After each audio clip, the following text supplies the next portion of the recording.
Blessings, everybody. Praise the Lord, everybody. I pray that all is well. On today, we are doing our teaching for this week. Um, and our teaching is inviting the Holy Spirit to transform your daily walk and decision making. So let us pray. Heavenly Father God, Lord, we thank you, God, for bringing us together in your presence, oh God. Lord, we thank you, Father God, for keeping our minds stayed on you, oh Lord. Lord, let this teaching be a fresh breath to us, oh God. Let it feed our spirits and guide us in our daily living in Jesus' name. And we thank you, God. We give you glory, honor, and praise. In Jesus' mighty name we pray. Amen. So let us get started. So the question I just have you ever felt exhausted from making decisions all day? And I know that I have.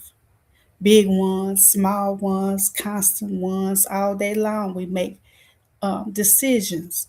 So what to say, what not to say, where to go, what to do, how to respond, how to fix things. So most believers love God, but still live as if they must figure everything out alone.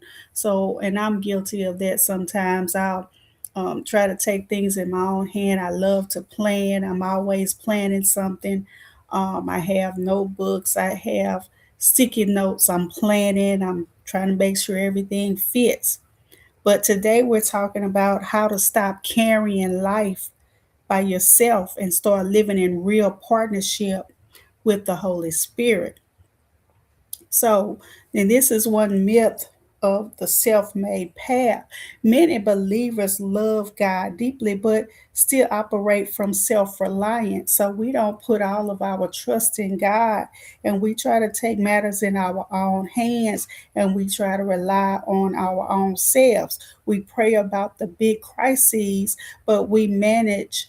Um, Daily life alone. So we take on so many things and we feel that we have to take responsibility. We have to plan. We have to really work all things out on our own. And the result, well, mental fatigue is the result. Decision exhaustion. We get worn out. Spiritual dryness. The world tells us be independent, trust your instincts, figure it out, control the outcome. That's the world's way of doing things. But scripture teaches something radically different. So if you are a Christian, if you are saved, if you're believing in God, then you don't have to do all of that on your own. Proverbs 3 5 through 6 says, trust in the Lord with all your heart and lean not on your own understanding. In all your ways acknowledge him, and he shall direct your paths. So notice it says in all your ways. It didn't say in some of your ways. It said in all of your ways. Um, let him, he shall direct your path. Not just for emergencies and not just in a crisis. God never intended to be a distant observer. He wants to be your real-time God. We are talking about that relationship. We have that relationship so that you can go to God and he is listening and he will answer your prayer. But it's all about the relationship. We're not meant to live self-directed lives with occasional prayer breaks. We are meant to live spirit-led lives. So every moment we should stay connected to our Father. So, what does yielding actually look like? So, let's look at the mechanics of yielding. So, what does it look like? Well, it starts with quieting the noise. It's hard to hear from God if things are in chaos and we have a lot going on, too many things going on at one time. The Holy Spirit rarely competes with chaos. So, if there's chaos, then there's a great chance that there that Holy Spirit is not going to stay in the chaos. So quiet your spirit. He leads through gentle prompting. So if things are so loud, you won't be able to hear. Galatians 5 and 25 says, if we live in the Spirit, let us also walk in the Spirit. So walking implies moment by moment movement. Yielding means releasing the need to control outcomes, releasing the pressure to know everything, releasing the belief that every decision depends on you. So we have to release some of that pressure. Don't be so hard on yourself. When we surrender the internal compass, peace shows up immediately. So if you give it to God, you will be able to receive your peace. Isaiah 26 and 3 says, you will keep him in perfect peace, whose mind is stayed on you. Peace becomes confirmation that you are being led. So we know that if we are feeling a lot of anxiety and a lot of chaos, then chances are we're not being led by the Holy Spirit. So we need to make our decisions through a divine filter. Some decisions in life are not clearly right or wrong, they live in the gray areas. Your career choices, sometimes your relationships, your timing might be off, and even opportunities. This is where many believers get stuck. So you're still trying to stay in control, but Jesus gave us a promise. John 16 and 13 says, when he, the Spirit of truth, comes, he will guide you into all truth. So he will guide us into all truth. The Holy Spirit gives divine green lights. He gives us peace. Divine red lights are going to be your red flags, your unease, inner warning. So you get those inner warnings, inner nudges. A yielded heart learns to recognize what the intellect misses. So we can't always go by our first thought or our intellect. We're thinking it through. But if we yield to God, then we'll be able to recognize what we miss. Sometimes logic said yes, but the spirit says wait. So that is really, if the spirit is saying wait, then wait. Sometimes logic says no, but the spirit says move. So if you miss it, if you're not in tune, you will miss those cues, and then you'll go on into a situation and make a decision. You won't be able to fully hear from God, and then you may find out that you are still overwhelmed. So let's be transformed.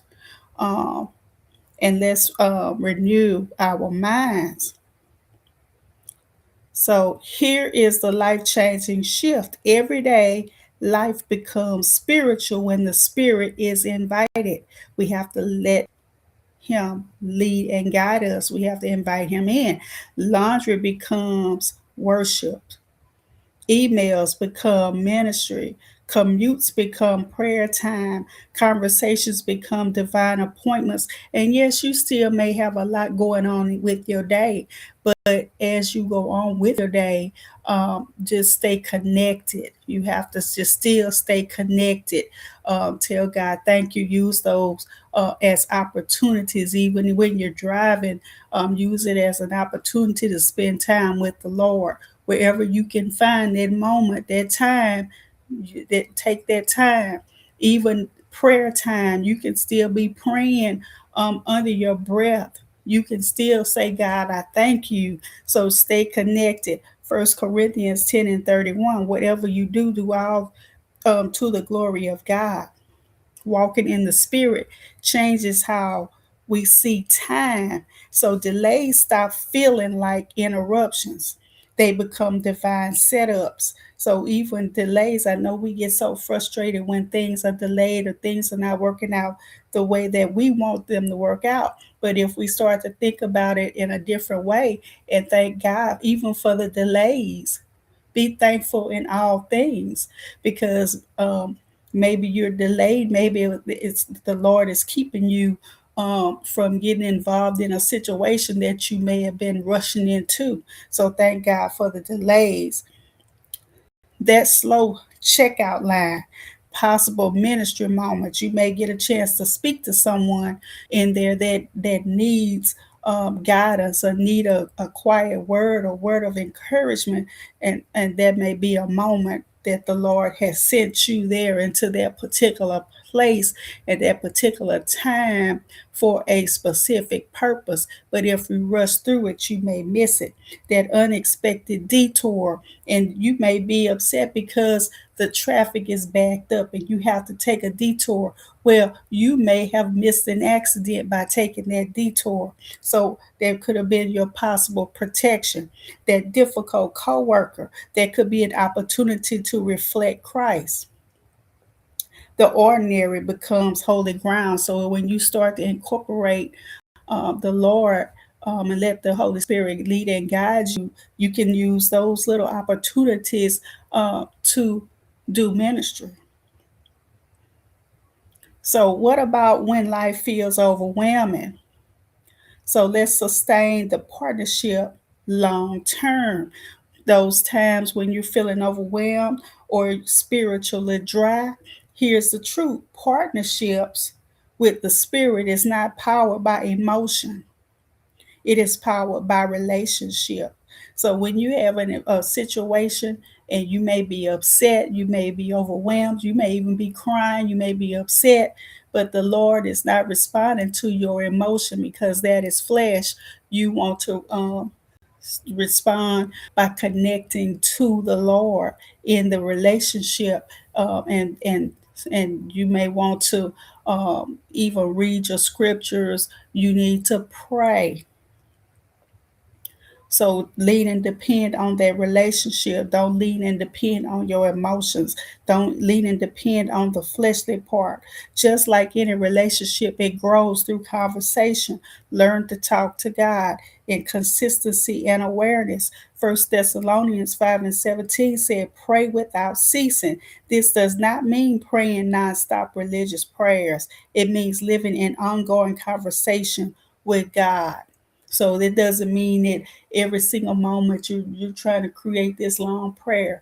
No, you're staying connected. You staying connected to the Lord. Keep the Lord on your mind. Small prayers. Holy Spirit, help me respond. God, this conversation, give me wisdom right now. What should I do next? So you have a relationship, you have a conversation. This is how prayer becomes a lifestyle instead of an emergency button. So your final thing that we're going to look at is God never intended you to navigate life alone. You were designed for divine partnership. From today forward, shift from occasional prayer to continuous conversation, self direction to spirit led living, and frantic striving to anchor peace. So let us have our closing prayer and then we will end. Holy Spirit, teach us how to walk with you daily. Help us surrender the need to control everything. Train our hearts to recognize your voice, your peace, and your guidance. Transform our routines into holy ground and our decisions into acts of trust. From this day forward, we choose partnership over self reliance in Jesus' name. Amen. So I pray that this quick teaching has helped you allow the Holy Spirit to actually be your guide. He is our keeper, He is our guide. So allow Him to do so. Try not to just take control and do everything yourself. Lean and depend on Him. Grow closer in your relationship and relieve some of that stress and worry of trying to get everything done on your own, because you do not have to do that. And if you do not know the Lord, this will be a perfect opportunity to accept Him as your Lord and Savior. Oh, Heavenly Father God, if they don't know you, oh God, let them know you on tonight. Let them receive you, God. Lord, you said if you profess with your mouth and believe in your heart that Jesus Christ is Lord, then you will be saved. So we're praying now that someone will be saved on today and that they may grow closer in their relationship with you. In Jesus' name we pray. Amen. So I pray that this quick teaching has helped you. Make sure that you like and share. Make sure you subscribe and share the video. So I pray all is well. Be blessed to everybody. Have a wonderful day.